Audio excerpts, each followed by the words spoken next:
తాకట్లో ఉన్న బంగారాన్ని విడిపించి ఆ రోజున మార్కెట్ ధర కట్టి మిగిలిన డబ్బును మీకు అందిస్తుంది కొమ్మూరి గోల్డ్.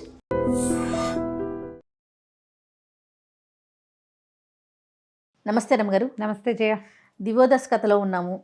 ఈ మరి నలుగురు యువతుల్ని ఈ దివోదాస్ పెళ్లి చేసుకున్నాడా, ఆ పిల్లోడు దొరికాడా, ఏం జరిగింది? సరే, ఇది నడుస్తోంది. ఇతను ఏం చేశాడు, అనంగమోహిని తీసుకుని మణిగ్రీవుడు హిమశైలానికి వెళ్ళాడు. ఫ్రెండ్కి కూడా చెప్పాడు, అరే మనం వెళ్ళి అక్కడ ఈ అమ్మాయిని ఎంజాయ్ చేద్దాం, అమ్మాయితోటి అక్కడ వెళ్దామన్నాడు. ఆ హిమశైలం మీద పెట్టేసి ఇతను యువతలకు వచ్చి జలంధరుతో మాట్లాడేసరికి అనంగమోహిని చల్లగా అక్కడి నుంచి బయటికి వెళ్ళిపోయింది. ఇక ఇద్దరు వెళ్ళి చూశారు, కనపడలేదు. నేను వెతుకుతానని అతను మణిగ్రీవుడు వెతకటానికి వెళ్ళాడు. వెళ్ళి ఏమైంది, ఇప్పుడు హిమశైలం మీదే ఉన్నారు వీళ్ళు, హిమాలయాల మీదే. దీంట్లో ఒక పార్శ్వంలో ఏమో ఈ నలుగురు దేవతా స్త్రీలు ఆ కుర్రాన్ని, శబర కుర్రాన్ని, దివోదాసిని చూసి భైరవి ఆలయం ఉండి మాయాభవనం గుహలు ఉన్నది ఒక పార్శ్వం. రెండో పార్శ్వంలో అనంగమోహిని దింపారు. ఆవిడ అదంతా చుట్టుకుని ఈ మాయాభవనంలోకి ప్రవేశించేసింది. వెళ్ళి అనుకున్నాడు ఇతను మణిగ్రీవుడు, వెతకడానికి వెళ్ళాడు. వెళ్తే ఏమైంది, దారి క్రమంగా మూసుకుపోయి ఏదో బిలంలాగా అయింది. ఆ బిలంలోకి ప్రవేశిస్తే ఇరుక్కుపోయాడు, కానీ ముందుకెళ్ళడానికి దారి లేదు, వెనక్కి రావడానికి దారి లేదు. ఏం చెయ్యాలో తెలీదు. ఈ జలంధరుడు ఎంతసేపు చూసినా మణిగ్రీవుడు రాల. లోపలికి వెళ్ళి అక్కడికి వెళ్ళి చూస్తే అక్కడ అనంగమోహిని లేదు, మణిగ్రీవుడు లేడు. ఆ జలంధరుడు ఒళ్ళు మండిపోయింది. విడుదుంపదేగా కిందటిసారి కూడా వీడు హేమావతి బిల్డింగ్లో ఇలాగే చేశాడు. ఇక్కడ దాకా నన్ను సహాయానికి తీసుకొచ్చి ఆ అమ్మాయిని వాడే సొంతం చేసుకోవాలని చూస్తున్నాడు. వీడి సంగతి చెప్తాను నేను. ఇప్పుడు ఒకసారి కదా, అప్పుడేకా గొడవ అయింది వీళ్ళిద్దరికి. అతను హుటాహుటిన ఆ హిమతు పర్వతం మీద నుంచి దిగి రావటం మొదలు పెడితే అక్కడ ఇతనికి ఆ శబర కుర్రాడు కనిపించాడు. వాడు అక్కడి నుంచి పారిపోయాడు కదా, ఈ అమ్మాయిలు చూసి పారిపోయాడు. వాడు కనపడేసరికల్లా ఊరిని దుంపదేగా, నువ్వు వెళ్ళవేమిట్రా, ఎన్నిసార్లు నేను అక్కడి నుంచి ఇక్కడికి పడితే మళ్ళీ ఇక్కడ దాపురిచ్చావు, ఎక్కువ పెట్టెలోకి ఎక్కని గట్టిగట్టిగా అరిస్తే వాడు కంగారు పడి పెట్టెలో దాక్కున్నాడు. వీడేం చేశాడు, ఈ జలంధరుడు మంట, కోపంగా ఉంది. మణిగ్రీవుడు అనంగమోహిని చేజిక్కిచ్చేసుకున్నాడని మంట. అక్కడ అంత గొడవ చేసుకుని ఇక్కడికి వస్తే మళ్ళీ ఇద్దరం కలిసాము, మేమిద్దరం ఫ్రెండ్స్ అయ్యాము, ఆ అమ్మాయిని మేము సొంతం చేసుకుంటున్నామని అక్కడ ప్రచారం చేసుకొచ్చాడు. అవును. ఇవి వెనక్కి వెళ్తే వాళ్ళందరూ ఏమంటారు? ఆ కోపంతో ఈ విమానంలో ఈ పెట్టెని పడేసుకుని తీసుకుపోయి ఆకాశ మార్గంలో నుంచి కిందకి విసిరేసాడు.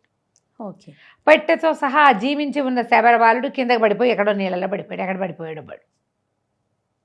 ఈ మణిగ్రీవుడు ఇరుక్కుపోయాడు, దొరకలేదు. ఇతను ఏం చేశాడు, ఇక లాభం లేదని అక్కడి నుంచి బయటకు వచ్చి ఇంకో పక్కకి నడవటం మొదలుపెట్టాడు. భాగీరథి వడివడిగా ప్రవహిస్తోంది దూరంగా. అక్కడ ఒక స్త్రీ కూర్చునుంది. ఇతను అనంగమోహిని కూర్చుందని గబగబా వెళ్ళాడు. అక్కడికి వెళ్ళేసరికల్లా తీరా అనంగమోహిని కాదు, అక్కడ గుణవతి తన చెల్లెలు కూర్చుంది. వెనక నుంచి చిత్రలేఖ వచ్చింది. ఏమిటమ్మా మీ అన్నయ్య వచ్చినా చూసుకోవట్లేదు నువ్వు అనేసరికల్లా అమ్మాయి ఏడుస్తూ కూర్చునుంది అక్కడ. వెనక్కి తిరిగి చూసి అన్నయ్యని నానా మాటలు తిట్టిపోసింది. నేను దివోదాసుని వరించాను. నాకు అమ్మవారు స్వయంప్రభాదేవి చెప్పింది మానవ చక్రవర్తి నాకు భర్త అవుతాడని. అరిందముడు నాకొద్దు. నేను నా తండ్రికి కూడా చెప్పేసా, ఇది కూడా ఆ వివాహం చేసుకునేందుకు ఉంది కదా స్వయంవరం, నేను దాన్ని కూడా తోసిరాజన్నాను. నువ్వేమో నా భర్త, నా కాబోయే భర్త నాకు అప్పచెప్పిన ఆయన రెండో భార్యను తీసుకుపోయావు. ఆవిడ నీకు చెల్లెలవుతుంది. నా సవితి నీకేమవ్వాలి? ఆమెను చెరబట్టడం ఏమిటి? నీకు ఈ వ్యామోహం ఏమిటి? అసలు ఆవిడ పోనీ దివ్య స్త్రీ కాదు, మానవ స్త్రీ కాదు, నాగకన్య అయిపోయింది. అసలు మనకు పనికొస్తుందా? నువ్వు ఈ పని చేసావు అనేసరికల్లా అతనికి ఏం చెప్పాలో తెలియలే. నానా మాటలు తిట్టింది. ఒక స్త్రీల కోసం నువ్వు ఎంతకి దిగజారిపోతావో, నువ్వు ఎవరిని వదిలిపెట్టవు. నీ సంగతి నేను మన తండ్రికి దేవేంద్ర సభలో కూడా నేను చెప్పేస్తాను. నువ్వు ఇట్లా నా జాగ్రత్తలో, నా పాలనలో ఉన్న స్త్రీని, అది కూడా భూలోక చక్రవర్తి వరించిన స్త్రీని నువ్వు ఎత్తుకుపోయావని, ఆమె నాగకన్యని చెబితే నీకు రౌరవాది నరకాల్లో పడతావు నువ్వు అని నానా మాటలు తిట్టిపోసేసి తను తలవంచుకున్నాడు. చెల్లెల ముందు అవమానం కదా. అవునుగా. సరే ఏమన్నాడు, సరేలే నేను ఏదైనా ప్రయత్నం చేస్తాను అంటే, నువ్వేం ప్రయత్నం చేస్తావు, ఆయన ఎక్కడికి వెళ్ళిపోయాడు, అమ్మాయిని అక్కడెక్కడ వదిలిపెట్టి అది ఎక్కడికి వెళ్ళిపోయిందో నాకు తెలియదు అంటాడు. నమ్మదు చెల్లెలు. ఆయనేమో ఆ శబరబాలుడిని వెతుక్కుంటూ వెళ్ళాడు అనగానే శబరబాలుడిని మేము ఇక్కడే వదిలిపెట్టాంగా అన్నాడు. ఇంకా ఆయన వెతుక్కుంటూ ఉంటాడు ఎక్కడో చోట. ఇక నా బాధలు మాట్లాడుకున్నారు ఇద్దరు. తర్వాత అతను ఒప్పుకున్నాడు, సరే నన్ను క్షమించు, అనంగమోహిని ఎక్కడైనా దొరుకుతుందేమో వెతుకుతాం, ఆమెని నువ్వన్నట్టే నేను దివోదాసుకే అప్పచెప్తా. ముందు నేను దివోదాసుని భూలోకానికి పంపించేయాలి. ఆయన ఇప్పుడు మమ్మల్ని అందరినీ రావద్దన్నాడు, ఆయన ఎట్టా వస్తాడు? అతను రాకూడదు కదా. కానీ వచ్చాడు అతను, ఏదో ఒక కార్యం మీద వచ్చాడు. ఆ అమ్మాయి ఏమందంటే, నువ్వు ఆడవాళ్ళ కోసం భూలోకంలోకి వచ్చావు, ఆయన ఒక మహత్కార్యం కోసం వచ్చాడు, ఒకళ్ళకి మాట ఇచ్చి ఆ మాట కోసం వచ్చాడు, నువ్వు ఆయన ఒకటేట అవుతారు. సరే సర్దుకున్నారు వీళ్ళు. సర్దుకొని ఇప్పుడు ఈ జలంధరుడు ఎక్కడున్నాడు, ఈ పిల్లాడు ఎక్కడున్నాడు వెతుకుదామని భావించారు. ఈ మన దివోదాసు అరిందముడు ఇద్దరు మాయాభవనంలోంచి బయటకు వచ్చారు. ఆ భవనం లోపల వాళ్ళు తిరిగి వస్తుంటే వాళ్ళకి కనపడ్డాయి ఇక్కడ రకరకాల వలలు అవి ఉన్నాయి. ఎవరైతే ఈ వలల్లోకి చిక్కకుండా ఆ కత్తుల బోన్లో పడకుండా అది ఇట్లా పైనుంచి పడిపోయేందుకు ఒకటి ఉంది సాధనం, దాంట్లోనే పడ్డాడు అరిందముడు. దీన్ని తప్పించుకుని ఈ మొత్తం తలుపులన్నిటినీ చూసిన వాడికి ఇక్కడున్న రత్నరాశి అంతా సొంతమవుతుంది అని రాయబడింది. ఇప్పుడు ఆ చూడగలిగింది ఎవడు? దివోదాసు ఒకడే. అతనే ఈ ద్వారాలన్నీ దాటుకుంటూ వచ్చాడు.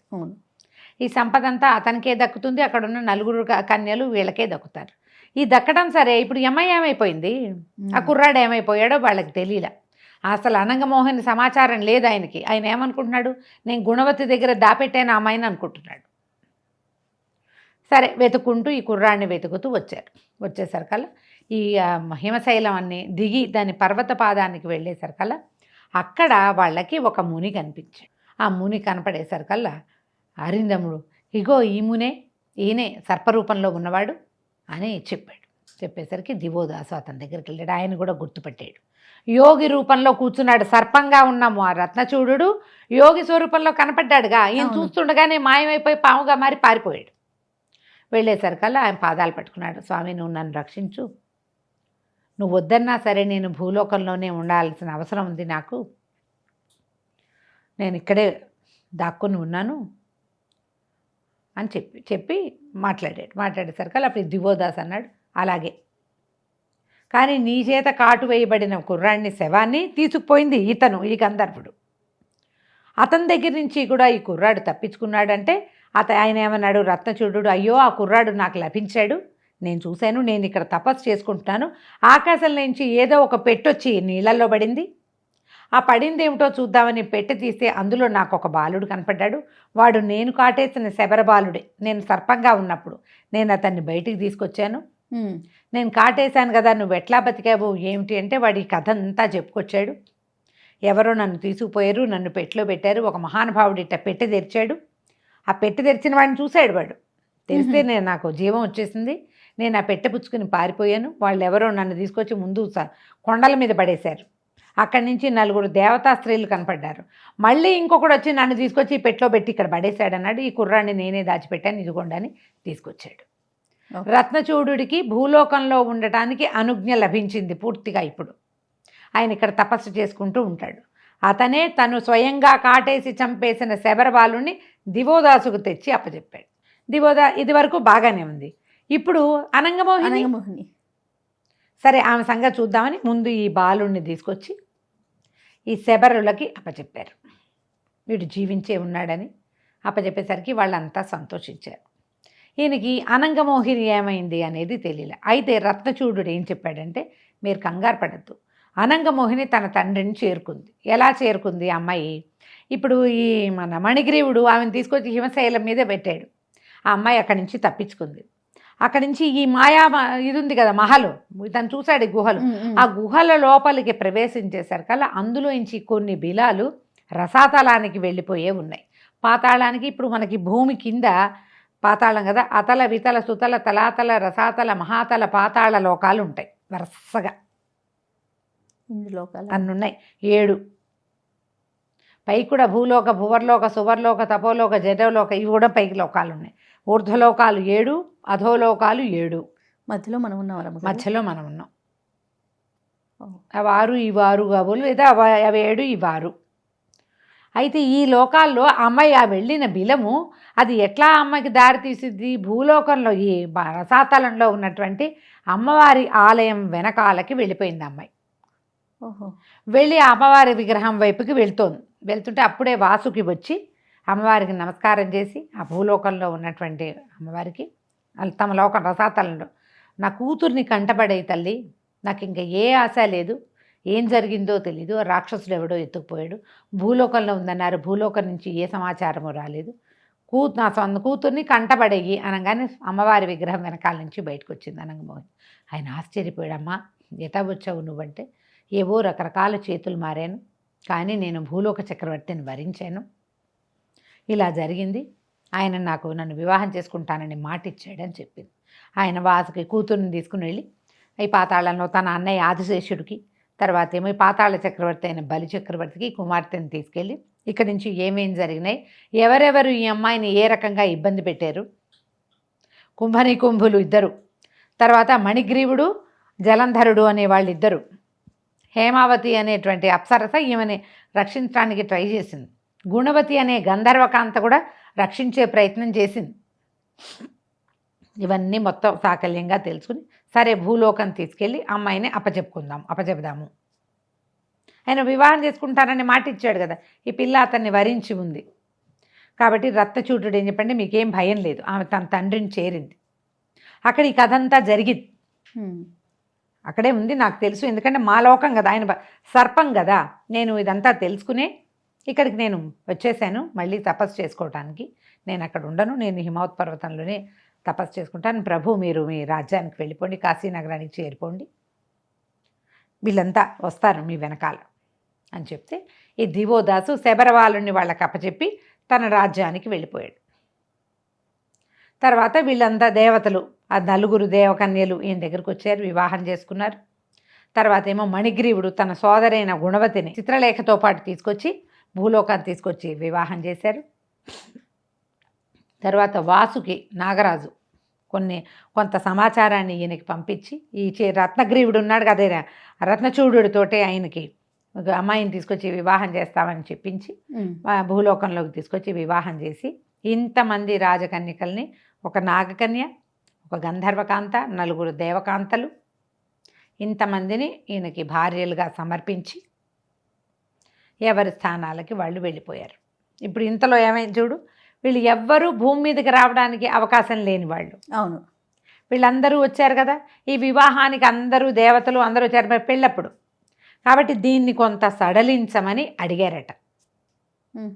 ఎవ్వరూ రాకూడదు అని అనద్దు, కుదరదు కదా, భగవంతుడు లేని కాశీనగరాన్ని ఏం చేసుకుంటావు నువ్వు, మెల్లిగా పరమేశ్వరుణ్ణి రమ్మన్నారు.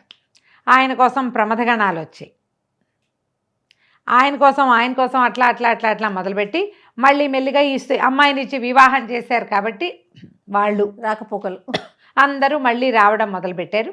మళ్ళీ భూలోకానికి, పాతాళానికి, స్వర్గానికి కూడా అన్ని చోట్ల నుంచి నిచ్చెనలు మెట్లు ఏర్పడి మళ్ళీ ఈ మళ్ళా భగవంతుడు ఇంకోసారి వచ్చి ఉండేలాగా అవకాశం కుదిరిందట. ఈ దివోదాసు వల్లే మళ్ళీ ఈ కాశీనగరంలో మళ్ళీ దేవాలయ నిర్మాణాలు అవి జరిగినాయని చెప్తారు. ఈ కథకి ఇంకా బోళ్ళంత కంటిన్యూషన్ ఉంది. దివోదాసు ప్రతిజ్ఞ పూర్తయ్యే వరకే చెప్పదలుచుకుని అంత మటుకే చెప్తున్నాను నేను. కథ కంచికి మనం ఇంటికి. చాలా బాగుంది రమ్మ గారు, కాకపోతే నిదానంగా వినాలి. క్యారెక్టర్స్ చాలా ఎక్కువ ఉన్నాయి కాబట్టి ట్విస్ట్లు ఉన్నాయి, నిదానంగా వింటే చాలా బాగుంది. నమస్తే. నమస్తే. And for more videos, please subscribe to iDream. Please subscribe to iDream. Please subscribe iDream. And please subscribe to iDream. For more videos, subscribe to iDream. please like, share and subscribe to the channel. Congratulations, iDream. Subscribe to iDream. Subscribe to iDream. So subscribe to iDream Media. iDream ki iDream team andarki huge congratulations. Please subscribe iDream Media. Please subscribe to iDream. Subscribe iDream. Please subscribe to iDream. iDream అంటే నా కళల channel subscribe చేసుకున్నారు, నోరు తిరుగుతలేదు, మీరైతే గంట గుర్తు కొట్టండి. For more such videos, please subscribe to iDream. Subscribe to iDream. Please subscribe to iDream. Please subscribe iDream Media. Please do subscribe to iDream. Please subscribe to iDream Media. For best entertainment and information, please subscribe iDream. And don't forget to subscribe to iDream.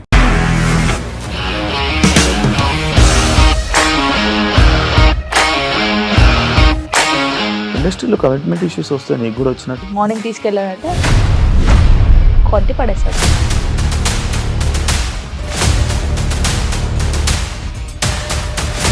ఒక్కళ్ళు కూడా చూడలేదు ఈ cinema అని చెప్పడానికి కూడా చాలా ధైర్యం కావాలి. అది నిజం కదా, దాంట్లో ధైర్యం ఏంటి? ఇది నెక్స్ట్ డే ప్లేట్ మార్చేస్తే తప్పు కదా. As of now we're comfortable this అని నేను అనుకుంటున్నాను. రష్మిక గారిది మీది ఒకే ఊరంట కదా. నీకు కోపం వచ్చిందంటే బాగా తిట్టేత్తరా? తిట్టేద్దామండి. నిజంగా గేమ్ ని ఎలా చేంజ్ చేయగలిగారు? ఏపీఎస్ఎఫ్సి వాళ్ళకి 6 నెలల్లో నేను 6 లక్షలు కట్టా. బిజినెస్ చేయాలనుకుంటే it is as difficult as riding a tiger.